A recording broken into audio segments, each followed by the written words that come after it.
美国国会委员会在周三发布的中国报告中说，中国在东突厥斯坦犯有危害人类罪，应对此予以惩罚。美国国会中国执行委员会在一份长达323页的可怕报告中，详细阐述了中国日益恶化的人权状况，并表示可能在新疆地区犯下危害人类罪。美国国会中国执行委员会联合主席詹姆斯·麦格文和参议员马克·卢比奥在美国国会举行的新闻发布会上发表了重要讲话。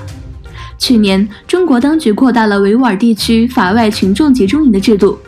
尽管被拘留者的实际人数尚未对外公布，但专家说，目前有100万人或更多维吾尔、哈萨克、柯尔克孜、回族和其少数民族人员被大规模拘留并遭受强迫劳动。许多居住在美国的维吾尔族人参加了这次会议，并带上了被关押在中国的亲戚的照片。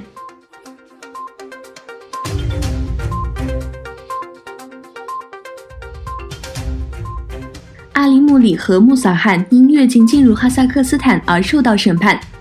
如果他们返回中国，他们可能会在曾经被关押的东突厥斯坦拘留营中遭受迫害。哈萨克斯坦一家法院已延迟遣返2名去年11月从中国逃脱的哈萨克族男子。活动人士要求将他们释放，以防止他们返回中国的拘留营。2名男子因非法越过哈萨克斯坦边境而入狱，他们要求努尔苏丹当局进行政治庇护，以逃避已经遭受的迫害。现年30岁的穆萨汗在北京当局称之为新疆教育营的一个中心里被关押了5年。25岁的阿里姆利在中国受到审讯，原定将其转移到一个营地。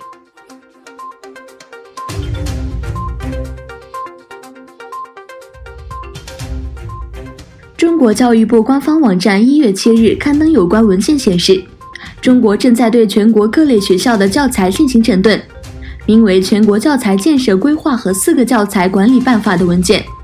是由中国国家教材委员会和教育部联合印发的。文件要求义务教育学校不得使用境外教材，普通高中、普通大专院校、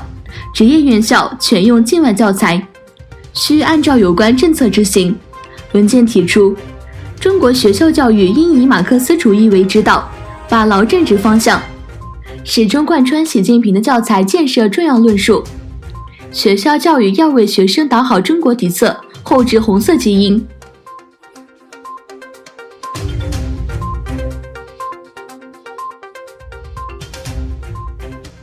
美国总统特朗普与北大西洋公约组织秘书长严斯·斯托尔滕贝格当天通话，就中东当前局势进行了交谈。北约在一份书面声明中表示，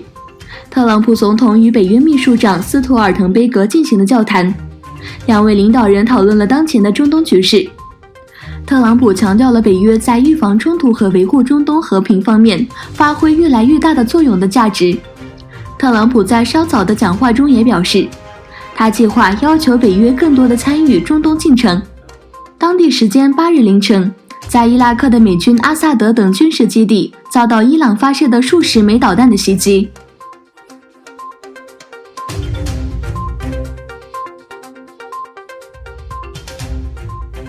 周二，中国向距离地球约36000公里的轨道发射了一颗卫星。中国官方媒体声称，这枚航天器具有通讯和电视任务，但分析人士称，这颗卫星将为中国军队服务。中国官方媒体报道说，该卫星是用长征3D 火箭从四川西南部的10场卫星发射中心发射的。中国官方媒体宣布发射成功。美国军事跟踪数据还证实，该卫星已放置在预期轨道上。分析人士从先前的 TGS 系列卫星中估计，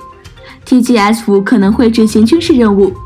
向中国武装部队提供导弹探测和预警服务。